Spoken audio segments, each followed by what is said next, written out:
I'm going to call to order the regular Board of Education meeting at 6:30 p.m. And if we can stand and say the Pledge of Allegiance.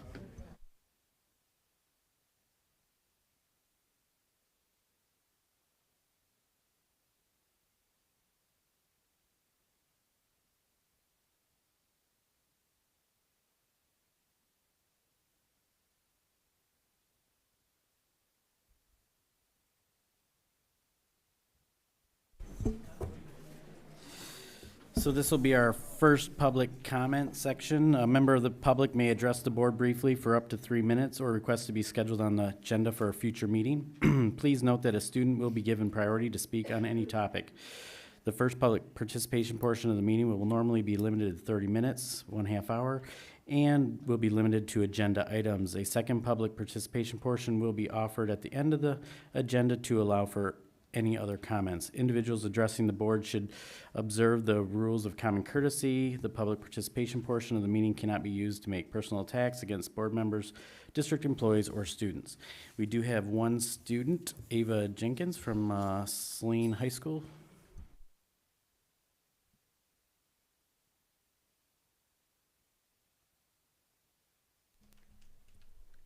Hello? Okay. All good? All right. Hello, my name is Ava Jenkins, and I am a student at a sophomore at Saline High School. I, alongside hundreds of my peers at the high school, are extraordinarily concerned with the recent actions of Immigration and Customs Enforcement, better known as ICE. We've expressed this quite publicly with well-attended walkout. As many, if not all of us here today know, ICE has targeted and detained a parent at a school bus stop in Ypsilanti during drop-off. Outside of Michigan, high school students have been terrorized with chemical weaponry. It is quite clear that there's no intent to spare schools in future actions. As a result, schools across all Washtenaw County have adopted an updated administrative protocol except for Saline. The lack of response to the situation harms the student body unnecessarily by creating undue stress on students and a physical safety risk to those susceptible to ICE, DHS, and border control. The current policy surrounding interrogation of students under the number 5540 is inadequate in protecting students and aggressive, unnecessary, and risky interrogations by ICE and other federal law enforcement agencies. I have come here today not only to increase attention on this matter, but to advocate and request that these gaps be addressed by the school board and that a public statement be made to ensure families in Saline that our schools are safe from ICE. This means a policy that prevents ICE from accessing school facilities without a judicial warrant, barring the sharing of student data unless required by a judicial warrant, and providing support to students and families affected. Every child deserves to go to school without worry. As the Board of Education, it is your responsibility to ensure that is a reality for Saline students. Thank you.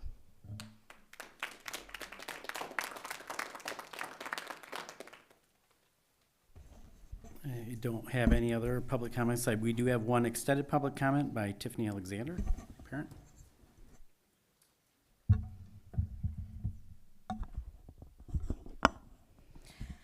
I do not know that I can follow that up with anything better, but I'm going to follow in Saline's fantastic students' footsteps.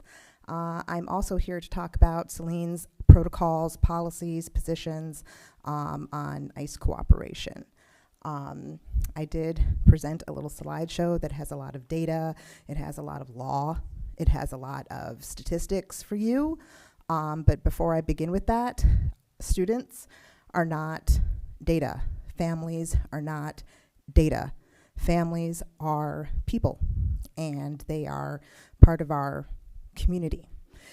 So I wanted to talk a little bit about my experiences with this at-risk community. I'm trying to be very careful and protect people. So I'm gonna go with, last night I was at the protest in Romulus, and there was a lot of crying, a lot of singing, a lot of chanting. It was a good space full of people all on the same page wanting the same thing.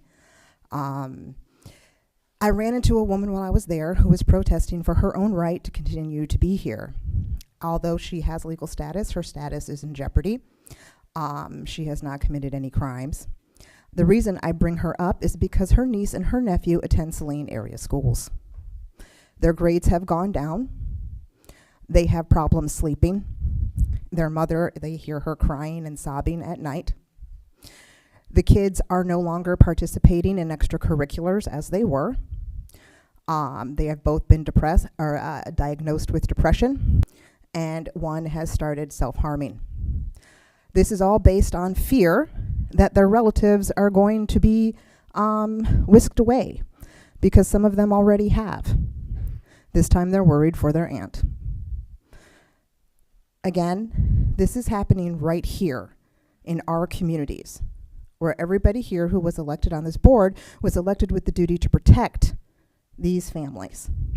So as I go through a bunch of statistics and data and numbers, I ask you all to keep your students and their families in mind.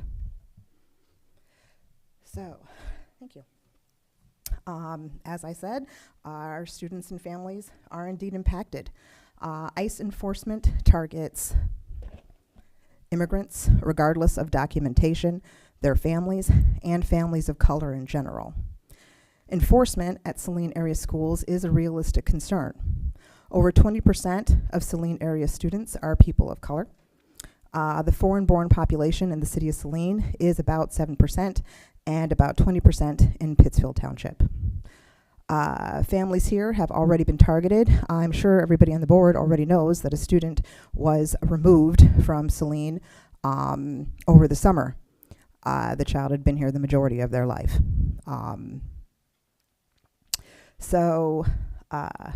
Yeah, families here have already been targeted. ICE action at schools disrupts learning environments. Witnessing an arrest and a detention is traumatic. We've all seen what happens to the kids in Minneapolis. It can cause PTSD associated directly with their school environment.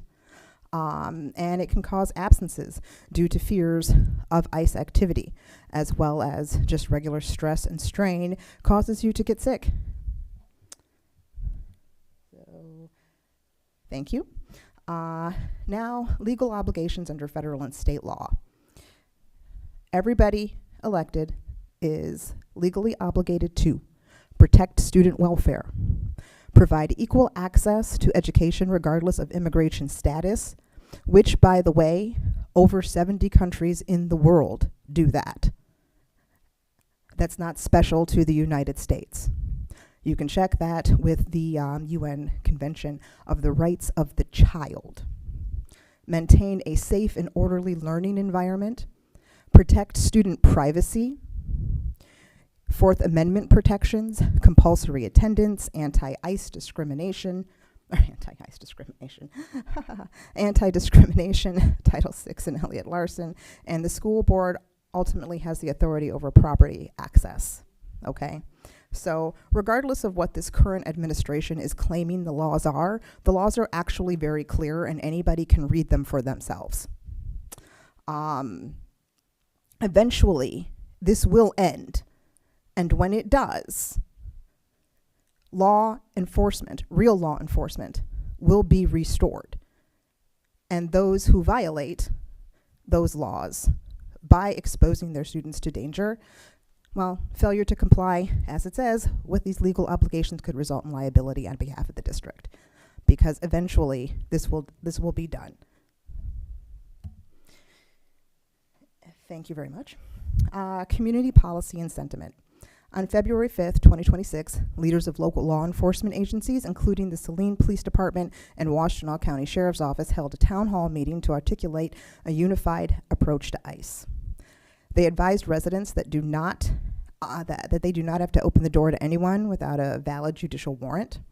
Local officers are here to protect the local community, not to do federal law enforcement, and Washtenaw County jails will not hold detainees without a judicial warrant. In addition, 70% of Michigan voters surveyed support statewide legislation requiring a warrant from a judge before enforcing in sensitive areas, including schools.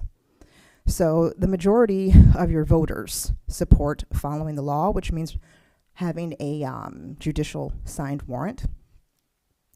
Articulating a policy against ICE cooperation is consistent with local law enforcement protocol and has the overwhelming support of your voters. Any cooperation with ICE's illegal practices goes against our local law enforcement and their recommendations. Again, keeping with, if you would please, thank you, community sentiment. All the local ISDs, many statewide, this is just a few, in Washtenaw County have adopted positions. Ypsilanti, Ann Arbor, Chelsea, Detroit Public, Traverse City, Grand Rapids, Kalamazoo. These are just a few, quite of them being Washtenaw County. Often Saline talks about, in my history with Saline, being ahead of the curve. That's actually a quote from our former superintendent, to be ahead of the curve. What we're asking for Saline to do is catch up. Thank you. So ultimately, your students deserve, and their families deserve, clarity. All right. Currently, there is no clarifying Saline Area School policy or protocol regarding ICE enforcement. In the absence of clearly communicated policy, families can only speculate on what SAS will do based on informal statements and rumors. Students and families do not know whether their school is safe, and the students and families deserve better. And they're telling you that. The students are telling you with their voices, with walkouts, that they want to hear from you. Okay? Now, I'm going to expand upon this need for clarity right now. You may or may not be aware, but there is currently at least one family that I particularly know of who is right now hiding, whose student should be attending here, but due to statements that were made by a position in power, a person in position of power online for public consumption, that family took off because they think you're out to get them. When there are public statements that are harmful, that say you are against me and you want to hurt me, in the absence of clarification, silence affirms those statements when it comes from a position in authority. For those families and for others, your silence is quite deafening. So, what are we asking you to do? We're asking for an immediate Board of Education resolution. Simply following the law, no access to any school facilities without a signed judicial warrant. Also, protocols for what access looks like when they have a signed judicial warrant. No sharing of any information or data about students or their families unless in compliance with a signed judicial warrant. Again, that's just following the law. Communication to families regarding district policies and protocols so that people know what's going on and what to expect. And support for impacted families. I personally know students who are still upset about the child who was deported. And that's not something that they've had anybody talk to them about. And we all know that teenagers are not necessarily going to come and tell us when they're all upset. At Saline, you're very lucky. You have quite a few kids who come up here and articulate and tell you what they feel. They're looking for you, the adults in this world where we are full of such chaos, to respond. Access to support and grief counseling, because these kids need it. Teacher and staff support, because they need it. We don't know how many of their families are personally impacted. It's wrong to assume that they would not be. And it's not easy if you've lost a student or you've had a student who's lost family members to deportations. This has a huge emotional impact on a group of people who've already been asked to do way too much. Protocols for students with absences or with difficulty completing work due to stress, anxiety, or fear, leaving the home caused by ICE situation. When you're already marginalized, you walk into Saline area schools already stressed out from the moment you walk in the door. I know that from my graduate. And the amount of pressure that my kid was under does not even come close to worth mentioning in comparison to this. So these kids are stressed, they are anxious, they are afraid, and now they still have to turn in their homework on time. There needs to be some protocol and discussion around this because these are not normal times. Lastly, I would ask you to ask your students what it is they need from you, all right? What you can do to feel safe. Now, it's very possible that all of these things are actually already occurring behind closed doors. I have had the privilege of working with our new superintendent on a few things, and I have to say I have just been so grateful for her guidance and support in so many of the questions and things that I've had. So there's possible that a lot of the administrators are doing all of this good work already. And I would not be surprised if that is the case. The problem is that silence in these circumstances is how we got here, which some of you have heard me say over and over again. This is not the time to be quiet. This is the time to be loud. This is the time to take up space. This is the time to be courageous and speak up. All right, the most courage I see coming from these schools are from these children. The adults are seeing it from the kids. The kids need to see it from the adults. They need to see it and hear it from you. Especially right now, the only narrative out there is not one that supports them. Okay? It's not. And these kids, they're looking, they're watching. Even if they're not saying, you put something publicly available for them to read, they're reading it. And they're talking about it. And they're upset. So I ask you again, this is a lot of facts, a lot of data. You all have access to it. Look it up if you don't believe it. Check it out. But ultimately, now is not a time for silence. Now is a time for you guys to use your voices as your students are asking you to, and be loud. Condemn any narrative that we should be going along with ICE, which again, this is illegal, and one day this will stop. And those who decided to go along with illegal actions will be held accountable on a local level. You will not have presidential immunity. So I ask you to speak up now for your students. Be loud, be as courageous as they are, and take up space.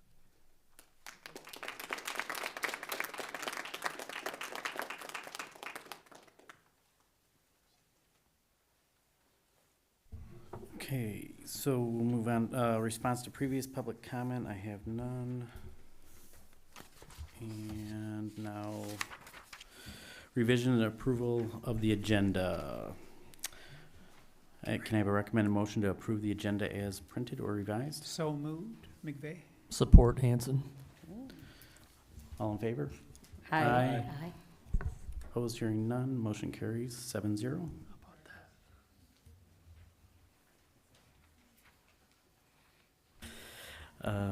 Student showcase, Saline Chelsea ski team presentation presented with Jillian Hayes, Tessa Smith from Chelsea, and Brecken Harcourt and Coach Elizabeth Johnson.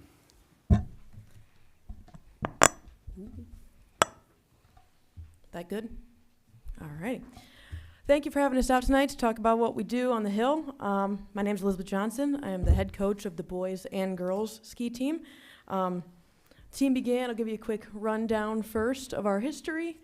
Team began in 2017. It's a co-op team between Chelsea and Saline, so a nice mix of students. I like to say skiing, well, this isn't my story, but I agree with him the way he said it. Skiing's really unique because on Monday night, we force the kids to practice together alongside their competitors. They share courses with other teams. We work with other teams.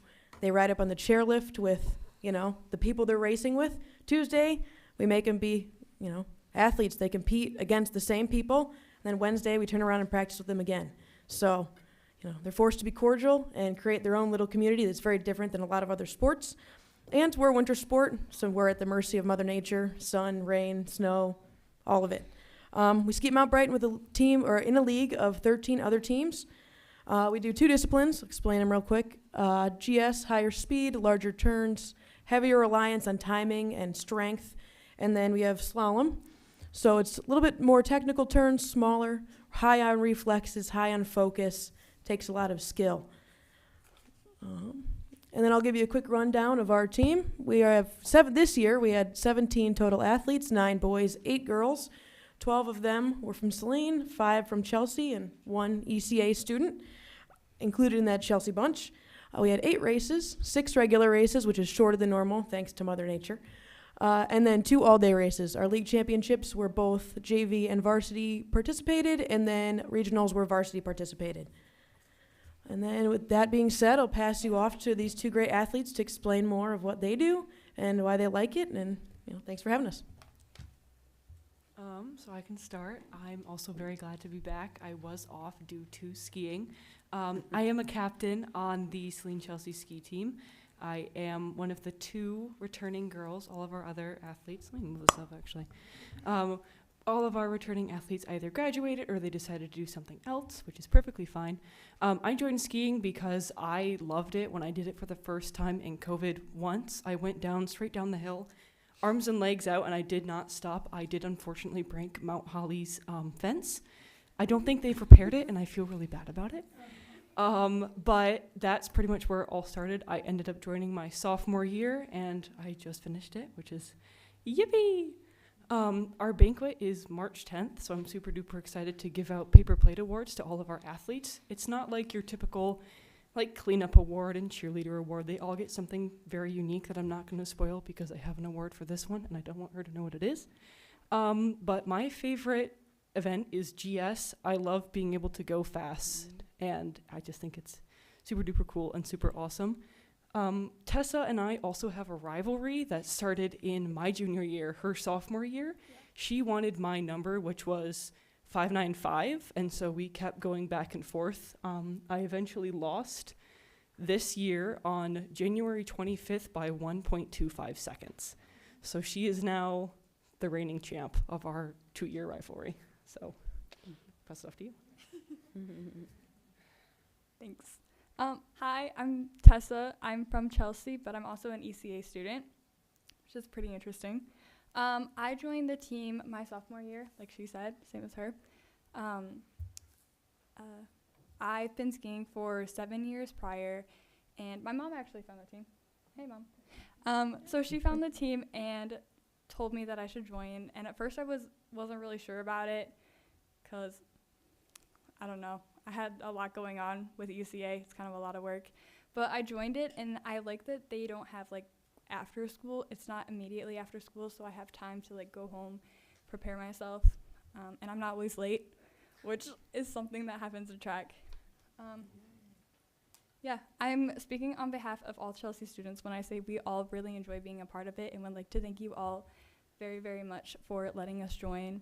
I know that we've all met a lot of fun Saline members, like our rivalry. It's been so much fun.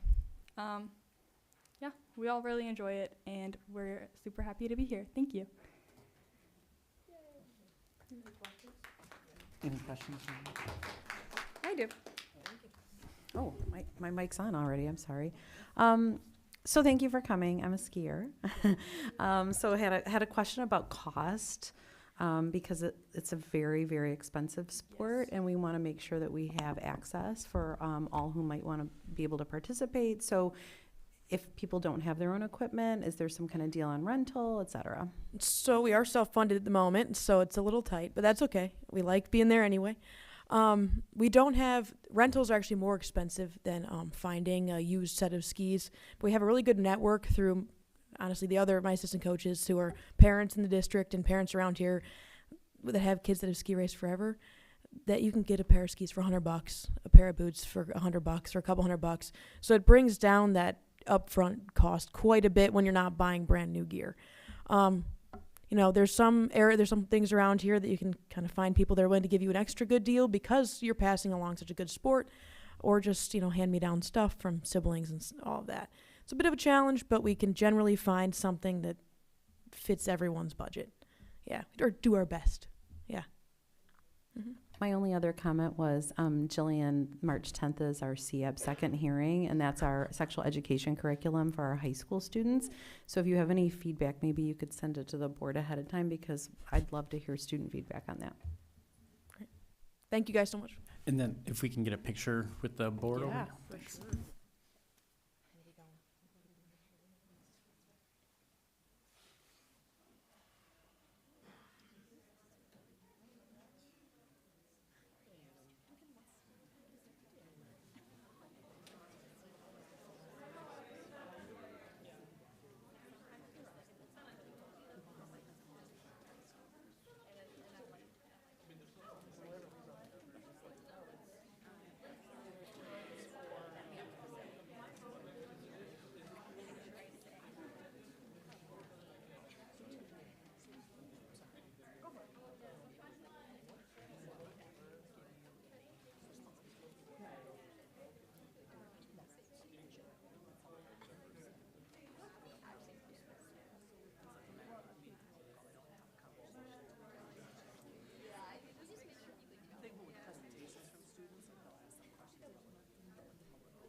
Okay, administrative and board committee updates, superintendent updates.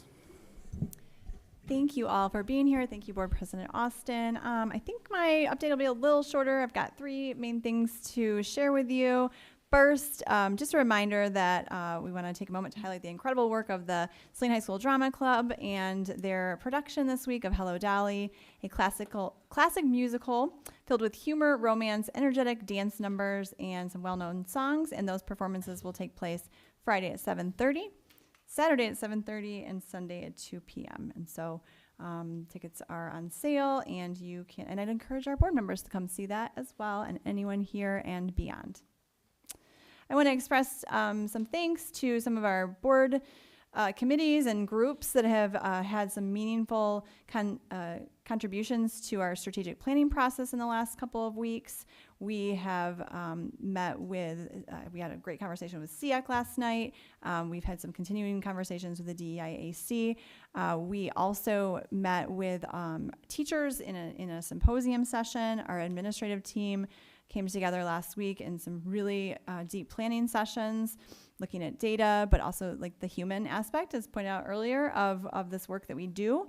We have had ongoing work since August that was part of my onboarding and meeting the community, and some more intentional work then since November and December. And so I think those groups and commit to continuing strategic plan work with you. I look forward to the board committee's first meeting on that work as well. And keeping a strong focus on academics at the center of our work, but all of the things that we do to support our staff and students will be a part as well. And just the last message I'd uplift tonight is the phrase, "it takes a village," has never in 21 years in my career resonated more than it does right now. In moments of celebration over the last 2 to 3 weeks, the phrase feels very good as we've celebrated together, but there's also been moments of hardship that have impacted our district community, and times marked by loss, sometimes uncertainty, and safety, or even making it home. And so I've witnessed just what a village looks like in the last 2 weeks. For again, 21 years in education, I think it was best demonstrated in the last 2 weeks. And I have also seen parents trust us and lean into partnerships to allow us to do the important work we do. And so I appreciate our parents.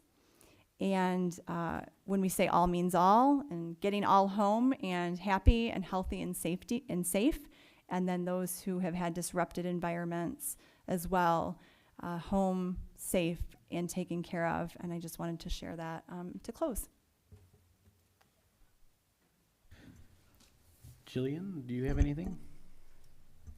Yes, I do. Starting off strong with winter sports. Thank you, ski team. Some of them, most of them, are finishing up or wrapping up quite soon. I know there's a couple boys sports and a couple girls sports finishing up in the next few weeks, which is super duper exciting, which means spring sports are right around the corner. So be prepared, all of the student athletes, to get ready for your spring sports.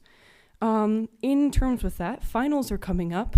So anybody that has to take care of any of that, be ready for the next 2 weeks for your grades to kind of be cracking down and kind of locked in unless you have a very strong end of the class. I'm also very glad to be back. I don't know how much longer I'll be here as I have track coming up soon. So let's hope that I don't have any meets on Tuesdays that go really long, because running the 2 mile means I'm one of the last events. So that's really, really cool.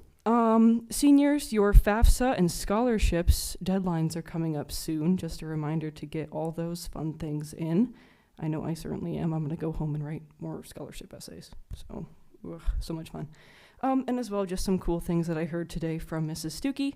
The principals of biomedical science have started to fill out Google Forms for innovations that they would like to start creating, which I think is super duper cool as somebody who is in biomedical innovations, which is kind of the senior capstone of the PLTW classes. And I know my end of the year is I have to create a magnum opus of an innovation that I would like to create. So seeing all of the prototypes coming out from PBS is extremely cool.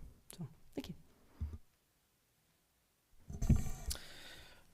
General and committee updates from trustees. I'll start.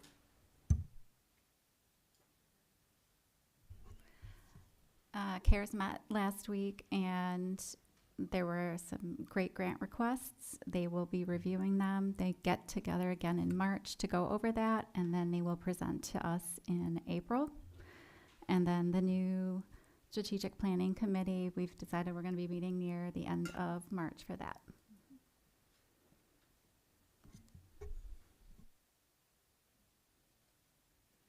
I didn't know if we were going down the line. So on policy, or on committee updates, policy first, I've been spending a lot of time with Lauren and Jason and Betty and Rachel as we look over all the Troon policies. So I think that that's going very well, and I defer to my colleagues to say anything else that they would like to say. I'll be attending the DEIAC committee tomorrow. I'm pretty excited because it'll be the first time that I've been able to be at one of those meetings. I've never been placed on that committee. So this is my opportunity for the next 2 months to be a part of their circle. So that's great. The Foundation for Saline Area Schools fundraiser was a lot of fun. It was Rachel's first fundraiser for Saline Area Schools, I think. I texted Stacy. I'm just going to see if she texted me back. She didn't, to see what our final number was. Do you have it, Rachel? I do not have it, actually. That came up early this morning, and I didn't have a chance to message her from the day that we've had, the productive day we've had, but we could get that from her and share it out maybe next time. It was in the 80,000s while we were there Friday, but I know that they have to count everything and do a little reconciliation. So congratulations to the wonderful foundation, and thank you to all of our donors and all of our volunteers for that. A few other general announcements. Our FCCLA friends who were just here, today's their first day of state, so thinking of them. We forgot about the red shirts. I thank you, Lauren, for mentioning that I forgot. So I want to say congratulations to them. I wanted to reinforce something that Rachel said about the taking a village. I really wanted to thank her, Laura Washington, and all of our staff for always supporting our students. I've been having a lot of fun. I've seen Jason at a couple of these. Teresa Stager and I today, we're doing it together. There's a lot of Shark Tank going on. There's a lot of biotech presentations going on. 3 weeks of these going through the high school. So there's a whole lot of activity. It's been really fun to give kids a little bit of feedback from the business world. And I appreciate the teachers reaching out to us for that. Jillian, I did your form this afternoon. Favorite topic, City of Saline Water. So excellent. Excellent. I wanted to address Ava and Tiffany's comments. I trust in our policies. I trust in our staff and the work we've done on this to date. I'm very open to a resolution to support our students at any time. So that's just my piece, and that's it for me.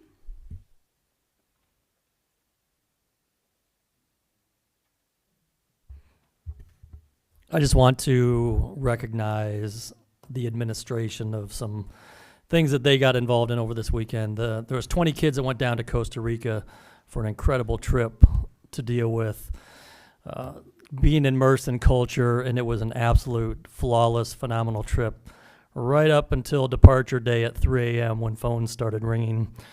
Half the students had a bout with the norovirus, which can be pretty debilitating. And I got a front row seat to the whole show because my son was in Costa Rica as well. And the minute I saw Teresa Stager and Rachel's names added to our WhatsApp group text, I had no fear, complete confidence, complete trust in what was going to transpire in the next 2 or 3 days. And I just can't even begin to tell you the trust that you've earned from the students and the families. Talk about it takes a village. It was whatever you think they did, multiply it times about 20. They were up at 3 a.m. Saturday morning. I don't think they've slept until that last student arrived in Saline. I think it was today or might have been yesterday. Just absolutely A+. I actually really enjoy when these things tend to blow up because you get to see people shine and you get to see people rise to the occasion. And this administration staff is just home run. Fantastic job. I absolutely concur with that. I was following along with everybody else this weekend. Nate and I were practice judges for FCCLA, which was a lot of fun. Thanks, Nate, for joining me on that. And tomorrow I'm heading up to Lansing to be one of the official judges for their second day. of the FCCLA. And thanks for also mentioning the Sharks. I got to be a Shark this morning as well. I know Jason was, and Jennifer, and I'm not sure who else was a Shark, but that was a lot of fun. Also, the two others on the board were, along with me, were readers for the 1 month, 1 book secret book read. I won't mention the name. And I did want to comment that although there were a lot of notes from the meeting at the CQC, and I can't attend the next one, but Nate will fill in for me.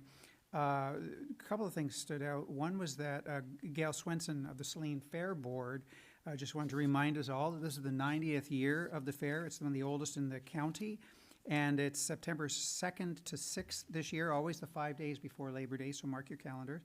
And they're always looking for merchants, volunteers, and sponsors. I've been a volunteer there for ages, greeting people at the door, and we're ripping tickets and whatever we do. Whatever they tell me to do. They say do it, we do it, right? And Saline Area Library, just a note is that they have a millage renewal coming up in August, and they're working on their ballot questions, so they're looking for community committee volunteers to work on that millage renewal ballot language. And that's all I have. Thank you.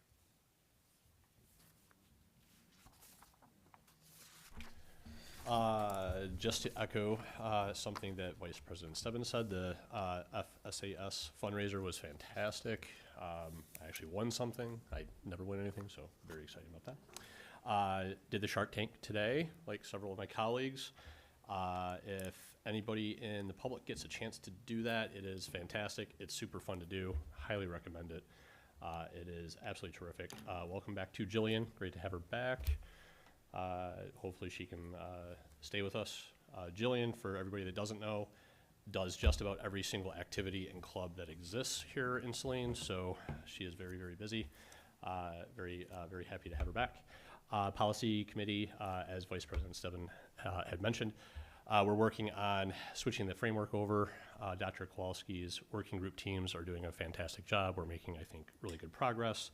And there will be some more feedback going out to the board colleagues on some particular items that we talked about in the last meeting, so that we can get, hopefully, start to get that across the finish line here in the next couple of months. That's it.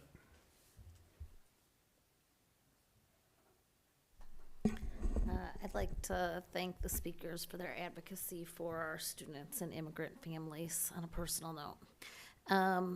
I also attended the foundation event, which was really well run, and I appreciate all the hard work by those who put it on and the generosity of the community. It's exciting to see how those funds get used throughout the kids' educational journeys, and seeing Sarah Stuckey describe science always makes me wish I could be a science teacher or take a science class again in my life. So that was really great. I'd like to state that I'm thinking of the Pleasant Ridge community. I'd like to send out congratulations to the winter band concert, which was phenomenal. They had a guest conductor from the University of Michigan, which was pretty cool. And yeah, that's what I've been up to. So mine will be short. The chamber, you still have time to nominate people for the Circle of Excellence. Those are due on noon on March 16th. So you can go to the website and get information there on what nominations and so forth. And then also, I want to concur with Nate and Dr. Kowalski and her team over the weekend. It was just mind-boggling what they did and how quickly they did it. Thank you. Okay, action items. Can I have a recommended motion to accept the resolution authorizing the issuance and delegating the sale of Saline Area Schools 2026 refunding bond 2016 as submitted by Assistant Superintendent Miranda Owsley? So moved, Berwick. Support Tizides.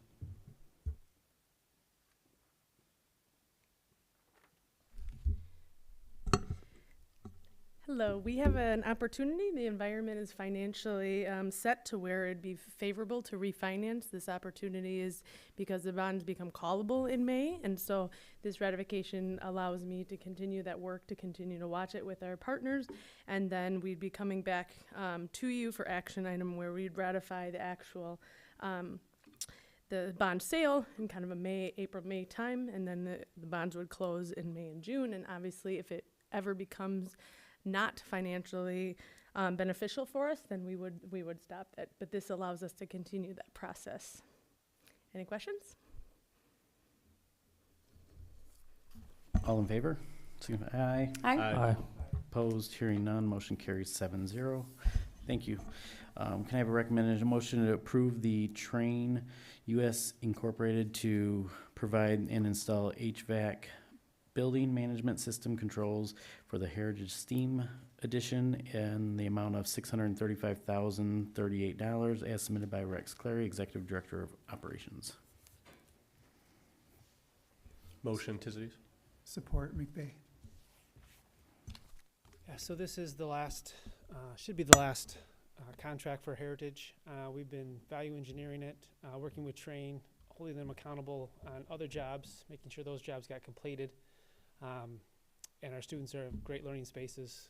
Before we awarded this, we feel we're in a good spot right now, so we are going to go ahead and award this to Train for the work to be done this summer, starting this summer at Heritage and the following summer as well.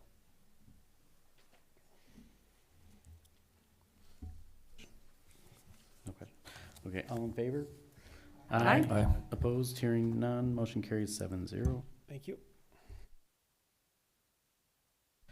Consent agenda. The consent agenda is listed in the agenda and will not be read aloud. The motion will allow for the authorization of all listed items without discussion unless a member of the board requests that any one of these be considered individually. Can I have a recommended motion to authorize the consent agenda as printed? So moved, Hanson. I'll support Nate. Hanson, Stebbin, all in favor? Aye. Aye. Opposed, hearing none, motion carries 7-0.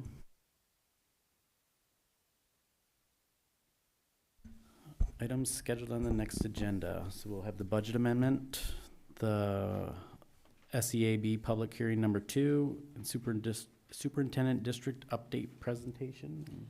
Yes, and we, as part of that too, we may have a couple additional course additions to the middle school course offerings. And I will provide an update to you all in the community since my last update on the transition plan that led into some work up until now, post-transition plan into strategic planning. So I'll provide an overview and high-level overview of some of those things. Okay, this is the second public comment. A member of the public may address the board briefly for up to 3 minutes or request to be scheduled on the agenda for a future meeting. We have one here, Elizabeth Armaza. Do we have another?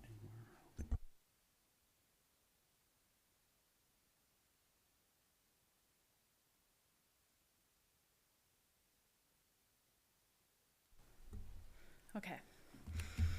This is terrifying. I hate public speaking. My name is Elizabeth. My son Elias graduated from Saline High School last year, and my daughter Andy is currently a junior at Saline High School.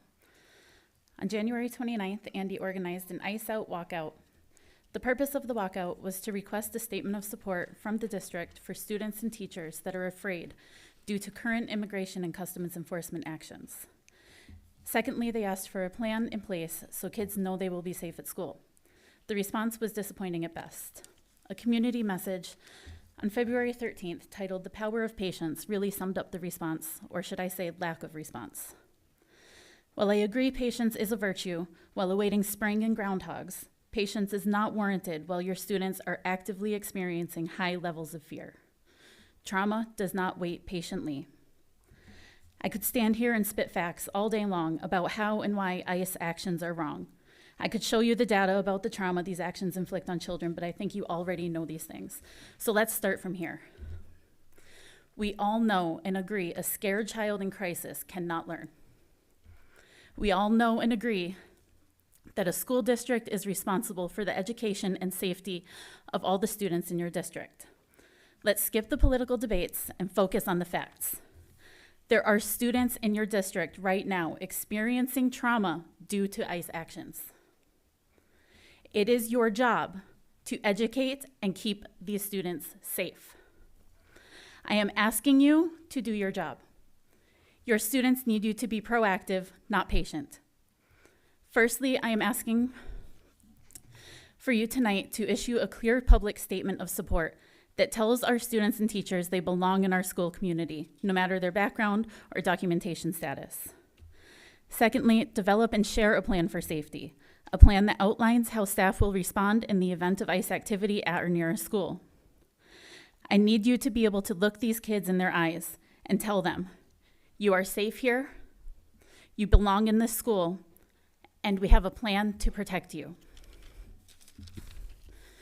I am thankful for the positive experiences we have had over the last few years in this district.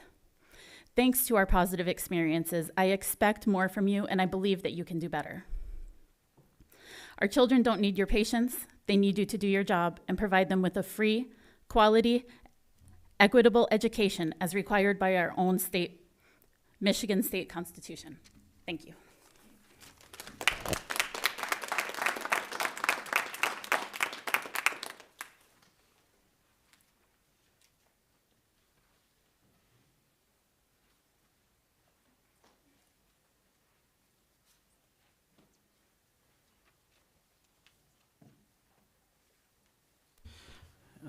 We have one from Eric John Roberts, substitute teacher.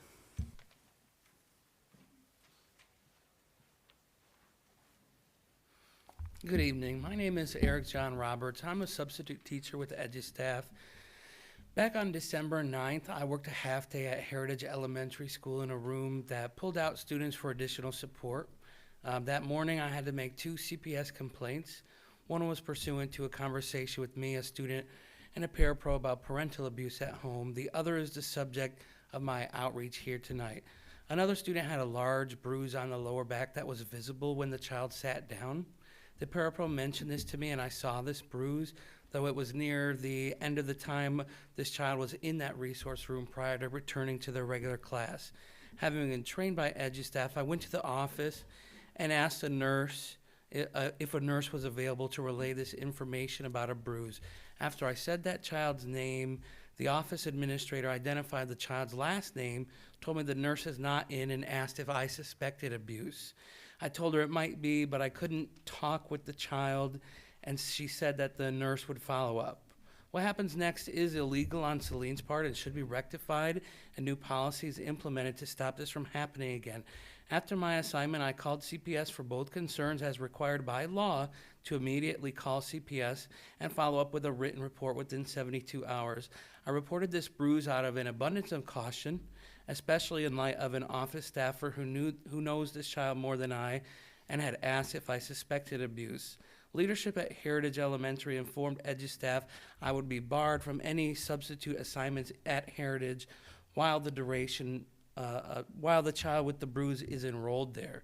Specifically, Heritage told EduStaff in writing that, quote, while the substitute had good intentions and is a mandated reporter, the result of this report caused trauma for the family. I was told that I'm not being blacklisted for filing the report, which is plainly illegal, but instead blacklisted for not following Saline area schools' procedures on filing CPS reports, which are not made available or readily communicated to the substitute teachers. This is not a meaningful difference. The law, MCL 330.17235, Section 5, states that an individual who makes a report under this section in good faith shall not be dismissed or otherwise penalized by an employer or contractor for making the report. Heritage Elementary is a contractor in relation to myself and EduStaff, and this law, I had to look it up, a lot of these things only apply to employers, right, like whistleblower protections. This law explicitly applies to contractors as well. So I've sent other feedback for you, including recommendations I would consider. I've done 2,000 hours of school board and training and served as a board member myself and plenty of hours with EduStaff. You can't you can't have a culture that disciplines people for the outcome of a mandated report. When a child has a bruise, I think I did what is necessary. I am still a substitute teacher in other schools and around the county, and I think that you really should, review the situation to see if there are tweaks that can be made to best prioritize child safety. Thank you.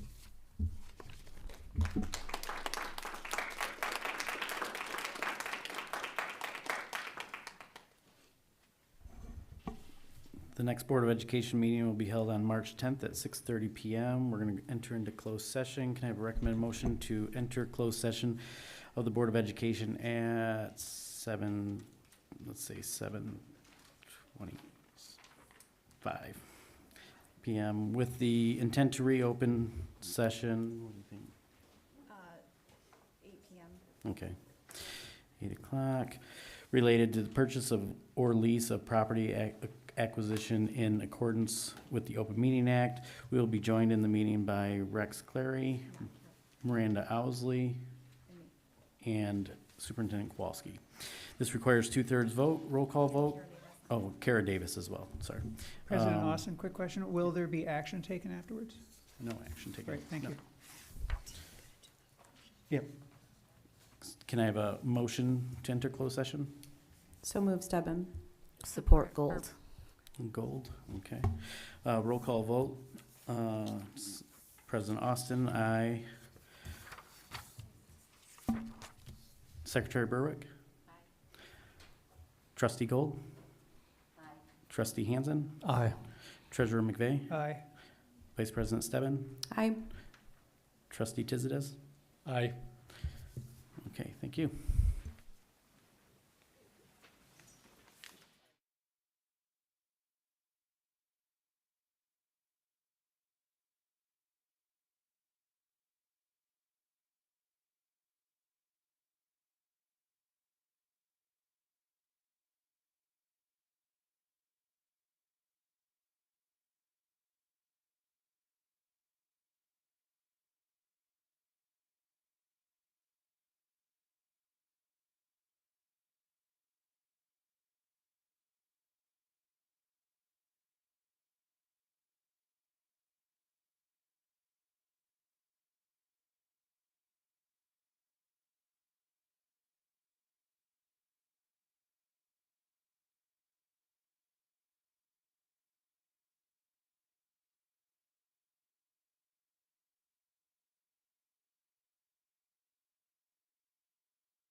Can I have a recommended motion to adjourn the regular Board of Education meeting on February 24th? So moved, 2026 at McVeigh. 8:25. Support Tizities. McVeigh, Tisdee, all in favor? Aye. Opposed? Hearing none, motion carries 7-0.